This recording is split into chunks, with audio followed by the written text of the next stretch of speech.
My parents and their friends have been besties since high school, and I am the only daughter between our families. It's their dream to connect our families, so they try to get me drunk and hook me up with one of their sons. Now they will never see me again. Posted by you/Cherry Colacoca 1. I, 28F, grew up with my family and another family whose parents were best friends with mine since high school. My parents had me and my two older brothers, 31M and 35M, while their friends had four boys, 27M, 29M, 30M, and 37M. Growing up was pretty nice, but the boys used to pick on me a lot and exclude me during their girls or yucky phase. I wouldn't say I see these boys as brothers, but maybe as cousins. I was close to 27M and 29M when we were little. I will call them Adam and Jake. Until we were 15, we were really close and did a lot together. I don't talk to Jake much anymore. No hard feelings, but he grew up to be a classic tech bro and can be pretty condescending. However, our families are obsessed with the idea of us ending up together. The other guys are already married, and Adam prefers dudes. They've always pushed for us to be together, like making us go to the store alone at Christmas, telling us both an earlier time to meet at the restaurant for Dad's birthday, talking him up a lot, etc. Then both Jake and I met our significant others. I have been with my fiancé for 5 years, and Jake met his fiancée 3 years ago. Our families have been very disappointed and have not welcomed our partners warmly. One Christmas, I took Jake's fiancée, Tracy, aside and explained the weird family lore to her. Along with Jake, just as we did with my fiancée, we assured her that it was just a weird thing with our family and that Jake and I have not been close for ages and have never had more than a friendly relationship. Ironically, having to stand against our parents made us all a little closer. But now we come to the problem. Jake and Tracy are going to get married soon, and it has been chaos. Our parents have upped their antics by 2,000%. Family dinners are full of, we thought you two would get married. They brought out a picture I supposedly drew of me and Jake when we were little, depicting us getting married. I suspect they made it because it did not look like it was made by an actual child. They were cornering Tracy about making me the matron of honor and letting me wear white, which, of course, is appalling. Additionally, his brothers and my brothers joined in, making jokes about us being star-crossed lovers and calling me the missus. I distanced myself heavily from my family during that time and stopped going home after talking to them did nothing. One day, one of my brothers invited me out, saying it would just be the two of them and me.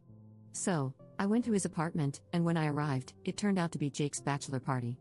One of his brothers screamed out that the stripper was here. I was disgusted by their behavior. I wanted to leave, but the next train wasn't until close to 12 a.m., and it was not the safest neighborhood. So, I stayed. They tried to get me drunk, were constantly physically pushing me and Jake together, and even locked us in my brother's bedroom. I could hear loud laughing from the other side. Jake and I did not talk much. He apologized to me and asked if I could not come to the wedding as I made Tracy uncomfortable. I completely understood and said that, at that point, I was not planning to go anymore. He offered to drive me home as he was also completely sober. When they opened the door, he said we were going home. In their heads, that meant we were going to be intimate or something because all the caveman sounds started. The next day, my phone was blowing up. Someone had uploaded a video of me and Jake leaving, captioning it finally. It was very awkward. I am clearly uncomfortable, and so is Jake, as we exit the apartment and enter his car in the video. There were comments, calls, and texts. Tracy called me crying and cursing me out. Jake called me, apologizing and telling me he tried to explain. My mother and his mother sent me a bunch of texts saying how proud they were and that it was about time. My fiancé is understanding, but he wants me to set clearer boundaries with my family. I drove past their house, and they were all there. They didn't even let me talk and were just love-bombing me. I started screaming and told them Jake and I have never and will never be together, and I will not be leaving my loving fiancé. I said that I would not be going to Jake's wedding, and if they kept up with this, I would cut every single one of them off because I am tired and just want to live my life, and not their incest fairy tale. By the end of my meltdown, my mother and his mother were crying, and my father just told me to get out. Since then, I have been getting messages from my brothers calling me a B-word for treating my family like that because they only wanted the best for me. What am I supposed to do here? Edit. No, an Uber was not an option. Taxis and Ubers are ungodly expensive here, and Uber would have cost me almost €80 because of the night fee, so I have to take the train. Also, no, I don't have a car. Tracy was away, and my fiancé had a night shift. Update 1. Jake and Tracy broke up, and my fiancé was cheating with Tracy the whole time. I'm kidding. First of all, thank you all for your insight, especially those of you who reached out in the comments and privately with similar stories. I honestly thought my family was the only demented one, but apparently, it's a trend, and a lot of German parents have done that. Now for the real update. My fiancé and I spoke and concluded that cutting out my family for now would be the best option. I sent a message to my parents and brothers explaining my decision to distance myself for the time being.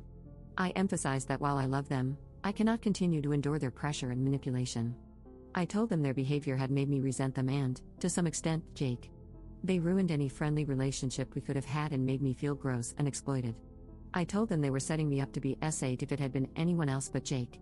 I also told them that their controlling behavior was the reason I never told them about anything in my life. I told them it hurts to be with them, and I am in a bad mood for days after meeting them. I never look forward to holidays with them and have caught myself wishing I would get into an accident or get sick before the holidays to have an excuse not to go.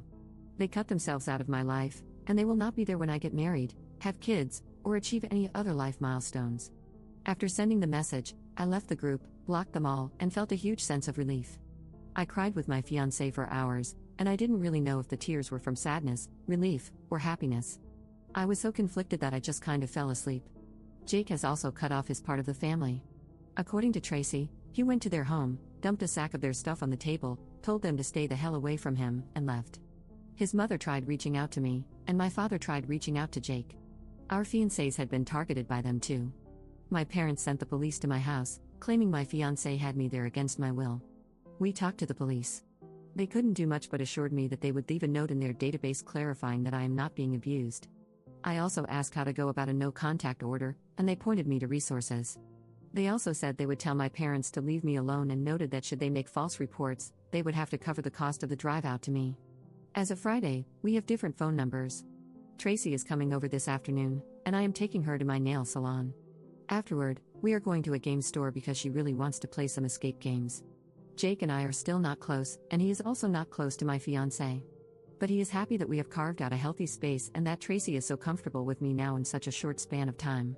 They are reevaluating their wedding plans, but I won't disclose more here. Also, to the people who made fun of me for saying that I couldn't drive anywhere without a car, I have a bike. Anyway, that was it. It was only a week, and I don't see this going much further. My parents are probably going to keep contacting me, but it's going to be all right. We are all right.